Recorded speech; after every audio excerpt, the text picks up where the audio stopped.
first stop for my brain and me is at the Ch05 Center in Waltham, Massachusetts, which houses one of the leading laboratories investigating the minds of children.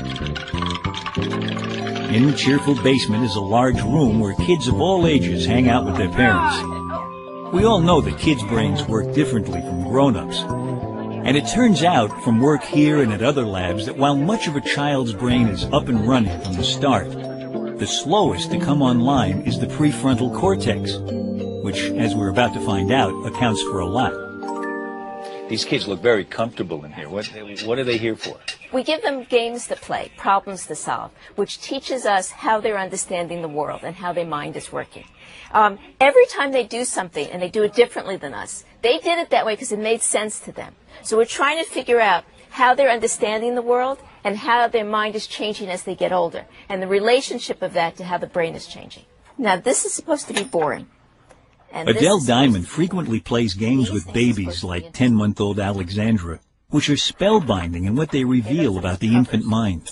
Okay, Alexandra, watch. Alexandra. Okay, way to go. Way to go.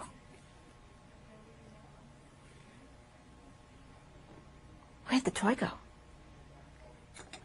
Good job. Yeah, good job. Great. Like most babies her age, Alexandra finds this part of the game child's play. Okay, hold her hands again. But now Adele hides the toy a second time. Watch where it's going. What, Alexandra? Hello? Watch where it's going. Okay, Alexandra. Good, where'd it go? Where'd it go? Where'd the toy go, Alexandra? Alexandra seems a little bemused, Where'd it go? but not half as much as I am. Where'd it go? Look. Look. It's over here. Yeah. Okay, let's try again. Okay, hold your hands. Yeah. Are you watching? Are you watching? Despite watching intently as the toy goes into the left-hand well for a second time. She's so sure of herself. That's amazing. Now, what's happening there? Why is that happening? Well, what I think is happening is she's got only a very fragile memory of it being here. And she got rewarded for going here. So I think you have a battle going on between the fragile memory of where the toy went and this very strong impulse to go to do what was rewarded before. So they go back. They go back. Monkeys with damaged frontal lobes make the same mistake, What, Alexandra? suggesting it's Alexandra's immature frontal lobes that cause her to keep going back to the same old well. Good. Where'd it go? Let's play this again, shall we? By the time she's Graylin's age, Alexandra will be having no problem with the well task. But she'll still be doing things that to an adult brain seem baffling. And in the color game, all the red ones go here.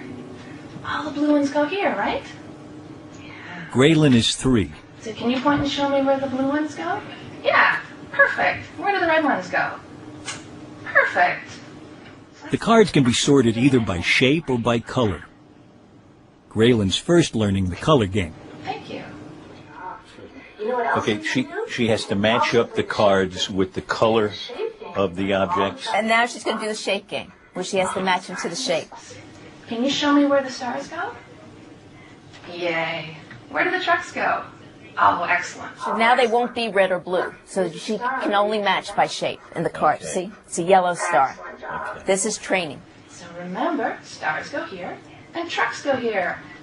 Here's a truck. Where are you going to put that? Okay, so now she's done color and she's done shape. She's no problem with either. Can you point and show me where the trucks go? Good job. Where do the stars go? Good job. Here's a truck. Where are you going to put that? Now, that was a blue truck. Huh? Yes. So now it's the testing. So now she's got the conflict. Stars go in this box. in the shape game, the color doesn't count. Where are you going to put And Graylin has learned the game well. that? Can you point and show me where the stars go? Excellent. Where do the trucks go? Yeah. Here is a star. Where are you going to put that? So remember, all the stars go in this box, and all the trucks go in Notice this on box. every trial, either the experimenter restates the rules or the child answers restating the rules. Where the stars go. Good girl. What about the trucks? Where do they go? She's learning, in a way, to ignore the color during this part. All Yes. the stars go in this box. And then she's got to undo that. You know what we're going to do now, Graylin? Now we are going to play the color game again, all right? Now remember, in the color game, blue ones go here, and red ones go here. Can you show me where the red ones go? Where do the blue ones go? Excellent. Here's a blue one.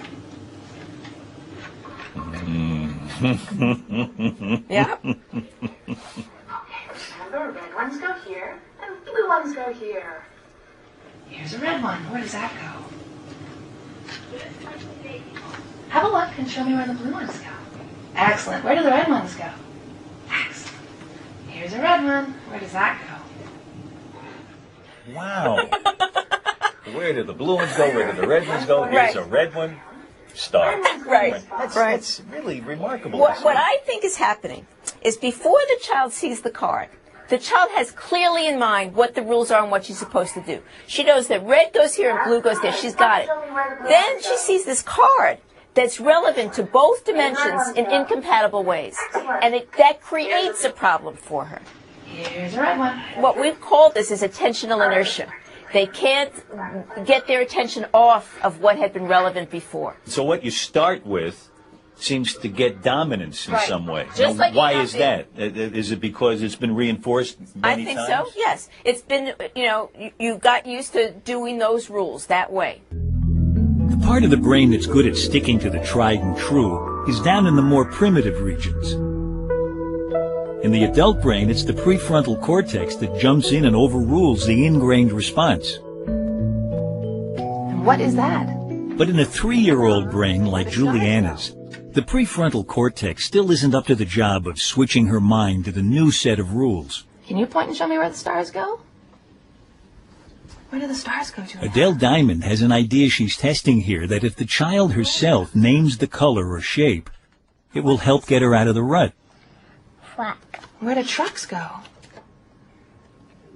Before, the experimenter said, this is a truck. Right. Now she's saying, what is it, and having the child say this is a truck. That's the only difference. What color is that? Red.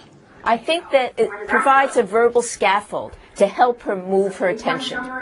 When she's named it as something else, I think that it helps her get over the hump of moving her attention to what's newly relevant now. That's what I think's happening. What color is this? Red. Where do red ones go? For a moment, it looks as if Juliana's got it. A little indecision there. So all the blue ones go here, right? But even with a verbal cue helping out, Can you tell me what color this one is? Blue. Where do blue ones go? Okay, she made a liar out of me. So this is the adult version of the child card sort that you just saw, and it's computerized. well, here's the inevitable moment where my prefrontal cortex is going to be on public display. Bottom of the screen. Shape star. Wait a minute. The word tells me whether to respond to the shape or the color. Shape truck. Shape truck. Shape star. Shape So far, so good. When they're all shapes, my frontal lobes have it easy. color blue. When the rule changes, things get trickier. Color truck. Color red. Color star. Nope. Color blue. Color red. Color Now the heat's really on. Sometimes the rule is color, sometimes it's shape. color truck. Color shape star. Got this color red. Shape truck. Color red. Color truck. No, color. The computer's been measuring my reaction time, which in the mixed trial slowed drastically. You're done. I am all washed up. The children make the mistake at the level of accuracy. They actually get it wrong. Adults make the same kinds of mistakes, but now at the level of reaction time. We're slower to do the things that the children do wrong. Now, what is this telling us about what's happening in the brain? In an adult brain now, it's supposed to be totally developed. Or maybe I'm on the downside again. I don't know. The older part of the brain, the part of the brain that's involved with habit and doing what comes naturally, has had a lot more time to develop than prefrontal. So fragile prefrontal cortex can't always solve everything. It's hard to switch. It's hard to change what your system has gotten used to doing. This time, my system is getting used to pressing the button on the same side as the gray dot, which isn't too hard. But now, of course, the rule changes. When the dot's striped, I have to press the button on the opposite side, and I'm slower. Then, when the dots are mixed,